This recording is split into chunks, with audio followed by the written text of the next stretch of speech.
Prefeitura de Florianópolis notifica a TIM. A empresa de telefonia terá 48 horas para explicar o apagão de sinal no fim de semana. Milhões de usuários ficaram sem poder falar aos celulares por mais de 5 horas. O descumprimento da Determinais. Destruição no oeste. Temporal atinge Xanxerê, provoca estragos em centenas de residências e deixa pelo menos uma pessoa morta. Especialistas da Defesa Civil confirmaram agora há pouco tratar-se de um tornado. Fuga frustrada. Cerca de 25 detentos tentaram escapar por um túnel do presídio de Blumenau. A unidade foi alvo da Operação Regalia, que investiga suspeitas de favorecimentos por parte dos agentes. Perigo na estrada. Motorista perde o controle na BR-101 na Grande Florianópolis e por pouco não provoca tragédia. E no futebol, Chapecoense derrota o Criciúma na última rodada do hexagonal e garante vaga direta na Copa do Brasil do ano que vem. E a despedida da regata Volta ao Mundo, que partiu de Itajaí rumo aos Estados Unidos.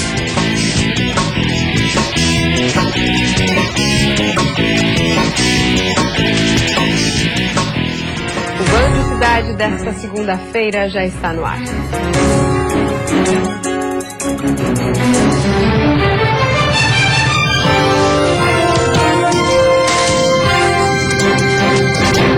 Olá, boa noite. Olá, boa noite. O feriadão de Tiradentes tem sido tranquilo nas rodovias do estado. Até agora, o que mais chamou a atenção da Polícia Rodoviária Federal foi um acidente na BR-101, na Grande Florianópolis. O motorista de um caminhão que estaria embriagado, segundo a PRF, por pouco não causou uma tragédia. Nas rodovias federais, muita chuva e um movimento tranquilo nesta segunda-feira. Segundo este policial, os dados da Operação Tiradentes da PRF têm se mostrado positivos, se comparado com o ano passado. Ocorreram menos acidentes e, em consequência, a gente também teve menos feridos, menos fatalidades no trânsito. O movimento está bem abaixo do normal. Até agora, a região serrana responde por 18% das infrações cometidas nas rodovias federais catarinenses neste feriado. As principais delas ainda continuam sendo as ultrapassagens indevidas e o excesso de velocidade. Na BR-282, vários veículos foram flagrados pelos radares móveis acima da velocidade permitida, que é de 80 km por hora. Amanhã a volta para casa não deve ser de muito movimento nas estradas, mas com a previsão de mau tempo, a atenção deve ser redobrada. Por isso, sempre é bom levar em conta algumas dicas. Bastante atenção com a questão da chuva, porque a chuva dificulta mais a viagem, e o pessoal também prestar atenção nas condições do veículo, se o pneu está em condições de rodar, se o pneu não está liso, se a suspensão do veículo está tudo ok, e o próprio motorista, que ele esteja bem descansado para poder fazer a viagem com segurança. Entre os acidentes registrados nas rodovias de Santa Catarina, estão esse na BR-470, envolvendo um caminhão e uma caminhonete. O motorista da caminhonete ficou preso nas ferragens e morreu no local. Outro acidente que chamou a atenção foi na BR-101. Um vídeo flagrou o momento em que esse caminhão bate na mureta e em um poste na BR-101 em Biguaçu, na Grande Florianópolis. Segundo a Polícia Rodoviária Federal, o caminhoneiro estava embriagado e fugiu, mas foi localizado e detido mais à frente. Por sorte, ninguém se feriu. Plano frustrado. Cerca de 25 detentos tentaram fugir por um túnel do Presídio Regional de Blumenau na madrugada de domingo. Os detentos tentaram sair por um túnel por volta das 3 horas da manhã, mas a fuga foi frustrada. Uma ligação anônima denunciando a evasão alertou os agentes. Hoje, a situação permaneceu normalizada. No fim de janeiro, 28 detentos fugiram do presídio por um túnel que saía de uma das celas. A passagem terminava nos fundos do presídio. No fim do mês passado, a unidade foi alvo da Operação Regalia. 13 agentes prisionais foram presos, entre eles o então diretor da unidade, Helenilton Fernandes. A suspeita é de que os envolvidos mantinham uma rede de corrupção dentro da unidade que negociava regalias com os presos. Por meio de pagamento, alguns detentos conseguiram até ser transferidos do regime fechado ao semiaberto. Ao todo, 130 profissionais participaram da operação. O Hospital São José em Criciúma continua com restrições nos serviços. A diretoria calcula que desde o início das paralisações, os atendimentos tenham diminuído cerca de 40%. Já são 17 dias de serviços paralisados. Somente emergências, hemodiálise e tratamentos que já foram iniciados continuam sendo realizados. A estimativa da diretoria é que desde o início da restrição o hospital tenha reduzido 40% dos atendimentos diários. O Estado já reconheceu uma dívida de mais de 7 milhões com a instituição. Já o município, outros 2 milhões de reais. Os atendimentos ambulatoriais e os de especialidades estão paralisados. Somente as cirurgias oncológicas já marcadas estão sendo realizadas. Esta restrição no atendimento continuará até que a dívida seja negociada. Outros hospitais da região se colocaram à disposição para atender a população. As dívidas começaram ainda em 2011, já que o hospital é contratado para realizar um número pré-determinado de atendimentos, financiados pelo Ministério da Saúde. O que ultrapassa esse teto deve ser pago pelo governo do estado e outra parte pela própria prefeitura. O Ministério Público determinou, inclusive, o bloqueio de bens do governo do estado, mas até o momento a dívida não foi paga. A Procuradoria-Geral do Estado deve recorrer da decisão. A Secretaria de Saúde de Joinville encerrou hoje o levantamento do Índice Rápido de Infestação por Aedes aegypti. A pesquisa, conhecida como LIRA, é um serviço do Ministério da Saúde. O levantamento durou 2 semanas. 45 agentes de endemias do Programa de Combate à Dengue vistoriaram todos os 43 bairros de Joinville. O Índice Rápido de Infestação por Aedes aegypti é feito por amostragem e cobre 20% dos imóveis entre casas, empresas e comércio. Ou seja, de cada 5 imóveis, 1 recebeu a visita dos agentes. De acordo com a Vigilância Ambiental, não houve novos focos detectados. Esse ano, Joinville registrou 207 focos do mosquito transmissor da doença até agora. Para realizar o levantamento, as mais de 1.300 armadilhas instaladas em pontos estratégicos da cidade foram desativadas. Nesta quarta-feira, elas vão ser novamente ativadas e voltar a ser monitoradas. E a seguir, as informações sobre o tornado que causou estragos em Xanxerê nessa tarde. Um óbito foi confirmado. E ainda falhas da rede. TIM vai ser notificada por apagão em Santa Catarina.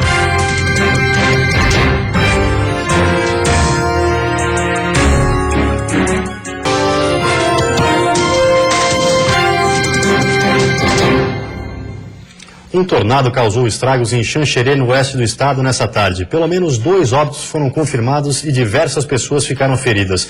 Municípios da região estão sem energia elétrica. A tempestade durou cerca de 2 minutos e causou estragos por toda a cidade. Segundo a Defesa Civil, cerca de 500 casas foram atingidas. Muitas ficaram completamente destruídas. Veículos foram danificados e árvores arrancadas com a força do vento. O temporal já é considerado a principal catástrofe registrada nos últimos anos na região. Não há previsão de que a energia seja restabelecida. A Defesa Civil está no local prestando auxílio às famílias.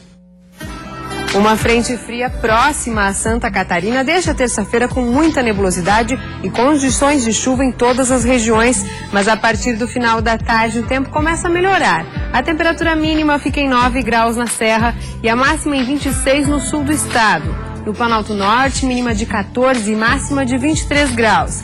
No litoral norte, Vale do Itajaí. E também na Grande Florianópolis, máxima de 25. E no oeste, mínima de 17 e máxima de 24 graus. E nesse fim de semana, um problema técnico em uma torre da TIM deixou milhões de aparelhos sem funcionar em Santa Catarina.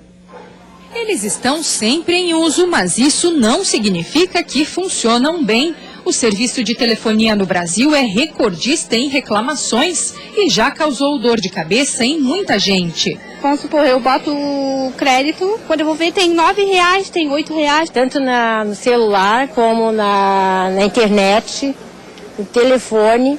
E se tu faz uma reclamação, tu fica horas e horas e horas esperando e cansa de esperar que tu desiste de esperar. Na região metropolitana já não temos mais sinal assim, é esse o maior problema. Na tarde desta segunda-feira, a loja matriz da TIM foi notificada na capital. É que milhões de clientes ficaram sem o sinal da operadora em Santa Catarina por mais de 5 horas no último fim de semana. Sem dúvida nenhuma, o principal prejuízo foi o não cumprimento à oferta. O consumidor teve seus serviços interrompidos por mais de 5 horas. Isso mostra que tem uma dificuldade a questão da rede, a questão de um plano B quando uma torre cai. Na notificação expedida pela Prefeitura de Florianópolis, através da Secretaria Municipal de Defesa do Consumidor, o pedido é para que a TIM explique em até 48 horas o que aconteceu e apresente medidas que reparem os danos causados aos usuários.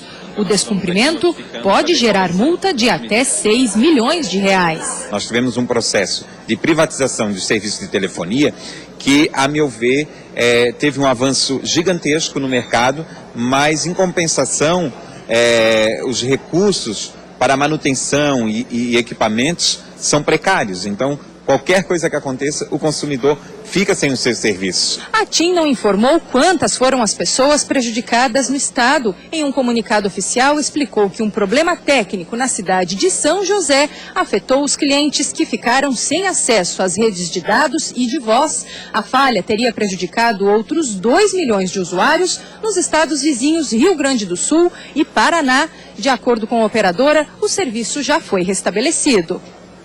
A TIM informou que recebeu a notificação citada e que vai responder ao órgão dentro do prazo solicitado. De olho no preço da gasolina, o Procon de Florianópolis notificou postos de combustíveis e conseguiu baixar o preço em até 17% na capital. Em março, o órgão já havia notificado os estabelecimentos da região por causa do preço que foi considerado abusivo. A fiscalização iniciou após o aumento de 22 centavos anunciado pelo governo federal em fevereiro. Porém, um levantamento do Procon mostrou que alguns postos de Florianópolis chegaram a cobrar R$ 3,59 pelo litro da gasolina, reajuste considerado superior ao estabelecido. De acordo com o diretor do Procon de Florianópolis, a redução de até 17% pode significar uma economia de R$ 30 na hora de encher um tanque de 60 litros. A gente foi se baseando pela margem de lucro dos estabelecimentos. E aí o que a própria Constituição Federal e o Código de Defesa do Consumidor prevê é que não pode ter um aumento excessivo do lucro. Então eles não poderiam, como fizeram, utilizar a justificativa do repasse para aumentar excessivamente o seu lucro. E depois do intervalo tem futebol. Chapecoense derrota o Criciúma e garante a 3ª colocação no campeonato estadual. E tem também a regata de volta ao mundo, que se despediu de Santa Catarina.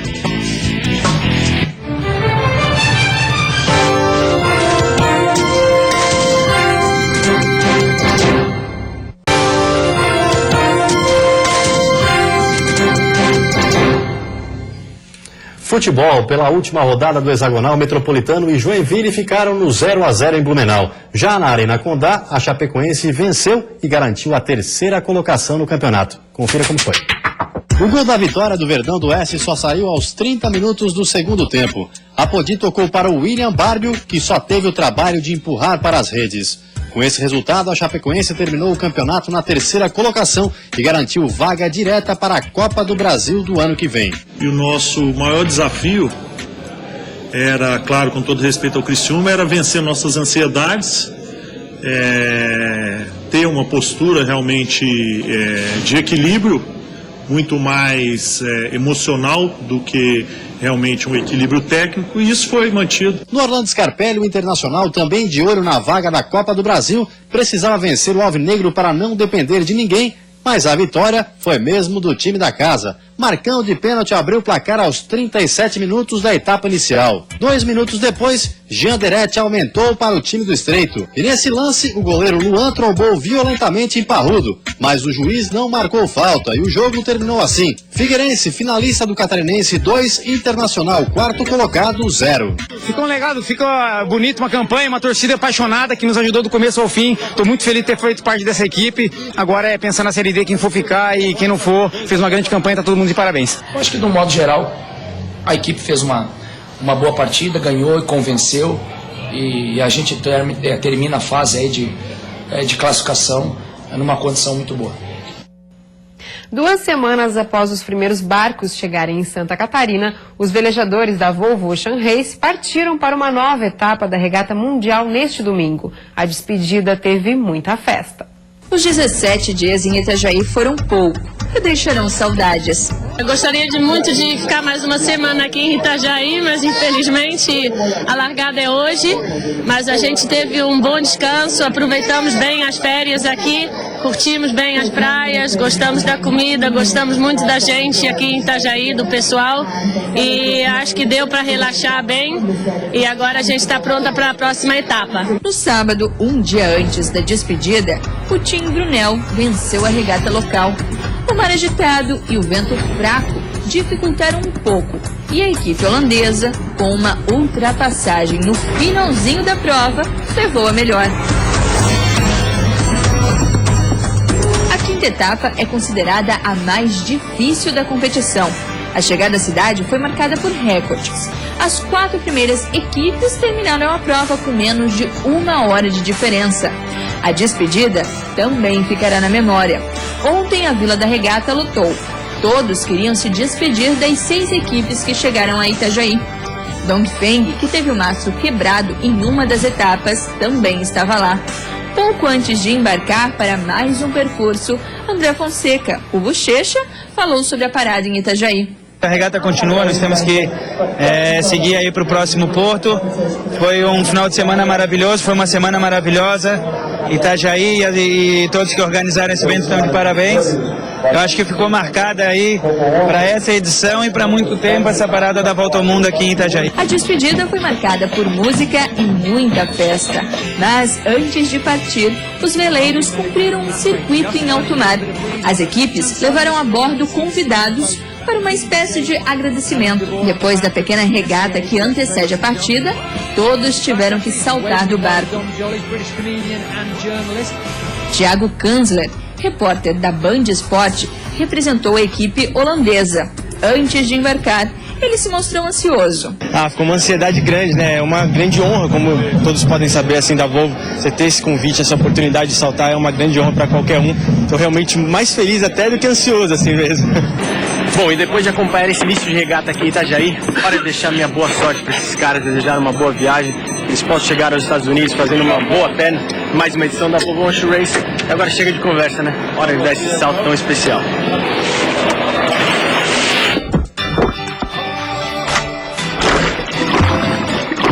Agora as 6 equipes batem rumo a Newport, nos Estados Unidos. Esta vai ser a 6ª etapa da competição. E esses velejadores terão novos desafios. O percurso de 9.300 quilômetros deve ser concluído em 18 dias. Tudo vai depender das condições climáticas que os velejadores encontrarem. Enquanto isso, ficaremos com as boas lembranças dessa passagem por Itajaí. E a seguir, pedágio de Bombinhas. Os mais de 3 milhões de reais arrecadados devem ser revertidos em ações para a conservação do meio ambiente. E ainda contas no vermelho. Inadimplência do consumidor cresceu quase 16%.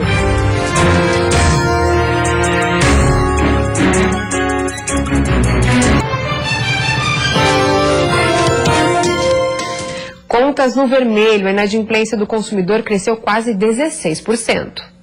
De acordo com os dados do Serviço de Proteção ao Crédito, os bancos concentram a maior fatia de endividados do país, totalizando 47,71% de inadimplência. Em segundo lugar, vem o comércio, com 20,42% de pendências. No primeiro trimestre do ano, a inadimplência do consumidor cresceu 15,8% na comparação com o mesmo período do ano passado, segundo pesquisa da Serasa Experian, alta também de 13,4% na comparação com os meses de março. As altas taxas de juros, da inflação e do desemprego contribuíram para os dados. Mas não dá para esquecer de planejar os gastos. Às vezes, quando a gente já vê, já comprou, mas a gente tenta segurar, né? Tem que segurar. Hoje em dia, o jeito que tá, né? Eu já escapei várias vezes do orçamento, mas hoje eu tenho um controle um pouquinho melhor, né? Com uma experiência mais, né? De longo prazo. Então, mas tem que ser rígido, tem que ser um pouco mais rígido com o cartão de crédito, principalmente, que a taxa de juros é muito alta. Não comprometer mais de 30% da renda familiar é o principal conselho. Mas no caso de já estar devendo, algumas dicas podem ajudar você a sair do vermelho. Corte despesas desnecessárias para economizar. Tente algum aumento na renda com alguma atividade extra. Não faça novas dívidas até pagar as antigas. E, por fim, renegocie seus débitos, tentando acordos com os seus credores.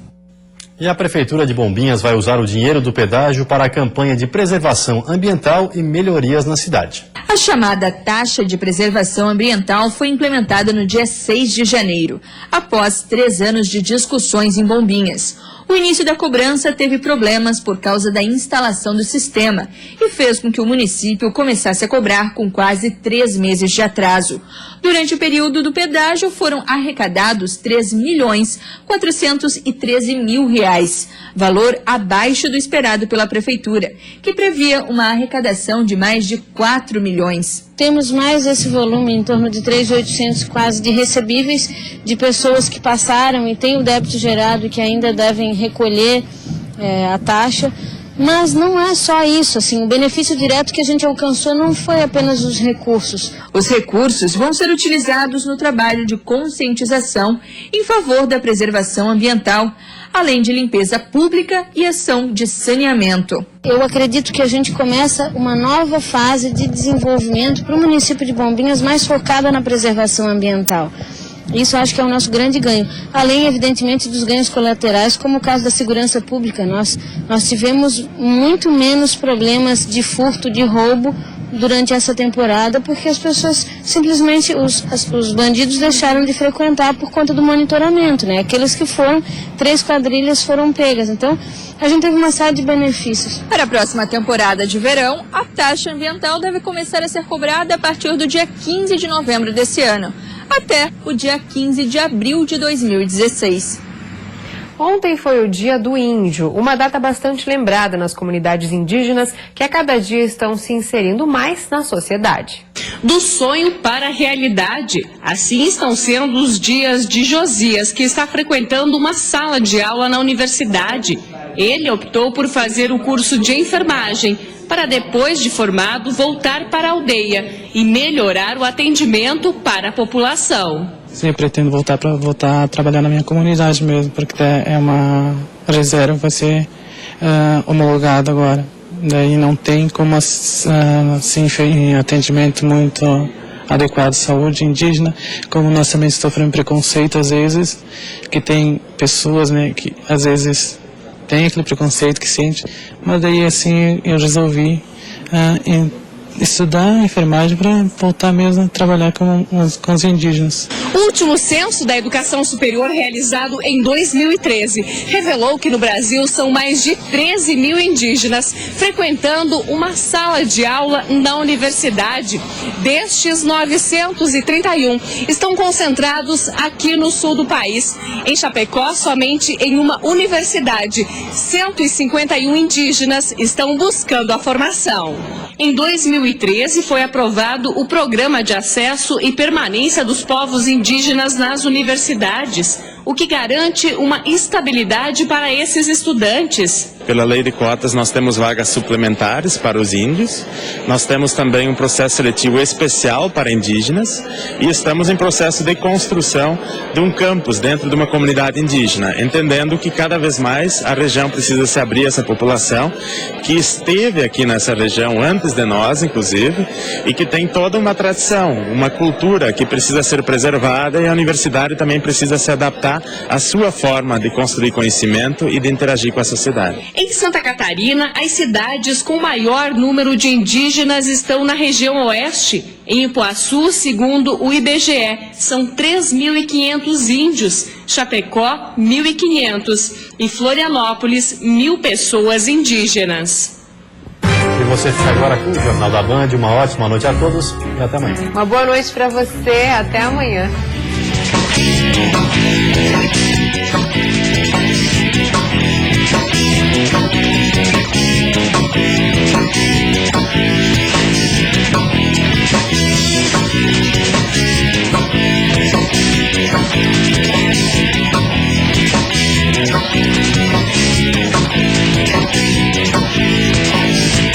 Nos Estados Unidos, o ministro da Fazenda diz que balanço da Petrobras vai acalmar investidores e ajudar na reconstrução da estatal. Presa na Lava Jato, cunhada do ex-tesoureiro do PT nega ter recebido propina de doleiro. A Comissão Europeia traça plano para evitar novas mortes de imigrantes ilegais no Mediterrâneo. Após naufrágios, quase 1.000 estão desaparecidos. Polícia identifica 2 suspeitos de executar corintianos e confirma que disputa por tráfico motivou chacina. O governo cubano divulga fotos de Fidel Castro votando em eleições municipais. Opositores foram derrotados. Acidente impressionante